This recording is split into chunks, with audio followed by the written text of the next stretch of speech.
Letter 2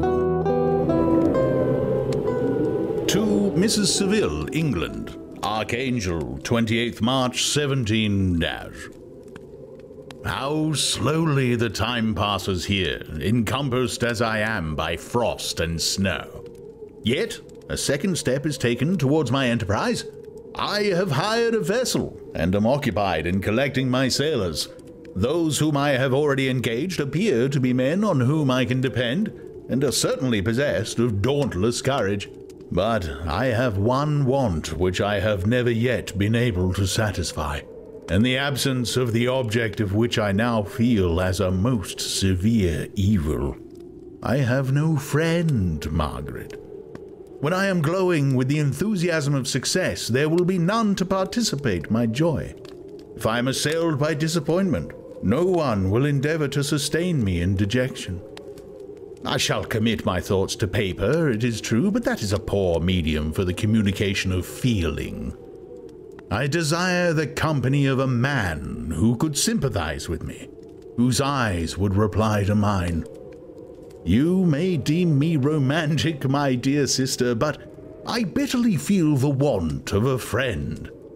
I have no one near me gentle yet courageous, possessed of a cultivated as well as of a capacious mind, whose tastes are like my own, to approve or amend my plans. How would such a friend repair the faults of your poor brother? I am too ardent in execution and too impatient of difficulties, but it is still a greater evil to me that I am self-educated. For the first 14 years of my life I ran wild on a common and read nothing but our Uncle Thomas's Book of Voyages. At that age I became acquainted with the celebrated poets of our country, but it was only when it had ceased to be in my power to derive its most important benefits from such a conviction that I perceived the necessity of becoming acquainted with more languages than that of my native country. Now I am 28, and am in reality more illiterate than many schoolboys of 15. It is true that I have thought more, and that my daydreams are more extended and magnificent, but they want, as the painters call it, keeping. And I greatly need a friend who would have sense enough not to despise me as romantic, and affectionate enough for me to endeavor to regulate my mind. Well, these are useless complaints. I shall certainly find no friend on the wide ocean, nor even here in Archangel amongst merchants and seamen. Yet some feelings, unallied to the dross of human nature, beat even in these rugged bosoms. My lieutenant, for instance, is a man of wonderful courage and enterprise. He is madly desirous of glory, or rather, to word my phrase more characteristically, of advancement in his profession. He is an Englishman, and in the midst of national and professional prejudices, unsoftened by cultivation, retains some of the noblest endowments of humanity. I first became acquainted with him on board a whale vessel. Finding that he was unemployed in this city, I easily engaged him to assist in my enterprise. The master is a person of an excellent disposition, and is remarkable in the ship for his gentleness and the mildness of his discipline. This circumstance, added to his well-known integrity and dauntless courage, made me very desirous to engage him.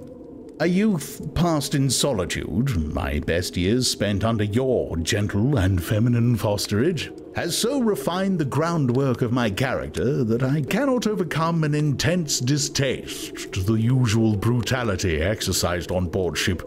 I have never believed it to be necessary, and when I heard of a mariner equally noted for his kindliness of heart and the respect and obedience paid to him by his crew, I felt myself particularly fortunate in being able to secure his services. I heard of him first in rather a romantic manner, from a lady who owes to him the happiness of her life. This, briefly, is his story.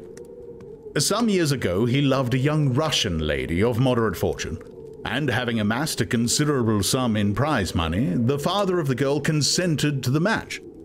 He saw his mistress once before their destined ceremony, but she was bathed in tears, and, throwing herself at his feet, entreated him to spare her, confessing at the same time that she loved another, but that he was poor, and that her father would never consent to the union. My generous friend reassured the supplicant, and on being informed of the name of her lover, instantly abandoned his pursuit.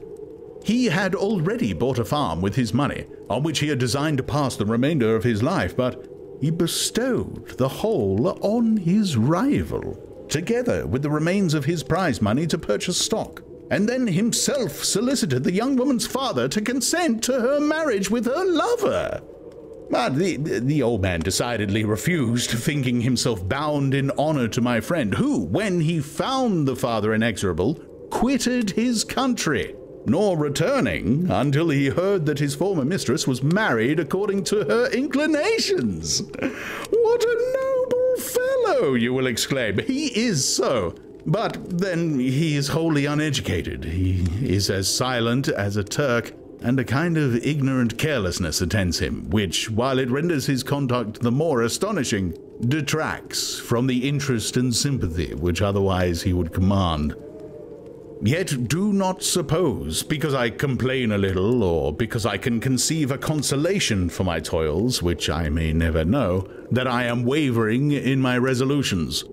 Those are as fixed as fate, and my voyage is only now delayed until the weather shall permit my embarkation. The winter has been dreadfully severe, but the spring promises well, and it is considered as a remarkably early season, so that perhaps I may sail sooner than I expected. I shall do nothing rashly. You know me sufficiently to confide in my prudence and considerateness whenever the safety of others is committed to my care. I cannot describe to you my sensations on the near prospect of my undertaking. It is impossible to communicate to you a conception of the trembling sensation, half pleasurable and half fearful, from which I am preparing to depart. I am going to unexplored regions, a land of mist and snow, but I shall kill no albatross. Therefore do not be alarmed for my safety, or if I should come back to you as worn and woeful as the ancient mariner. You will smile at my allusion, but I will disclose a secret. I have often attributed my attachment to, my passionate enthusiasm for, the dangerous mysteries of ocean to that production of the most imaginative of modern poets. There is something at work in my soul which I do not understand. I am practically industrious, painstaking, a workman to execute with perseverance and labor.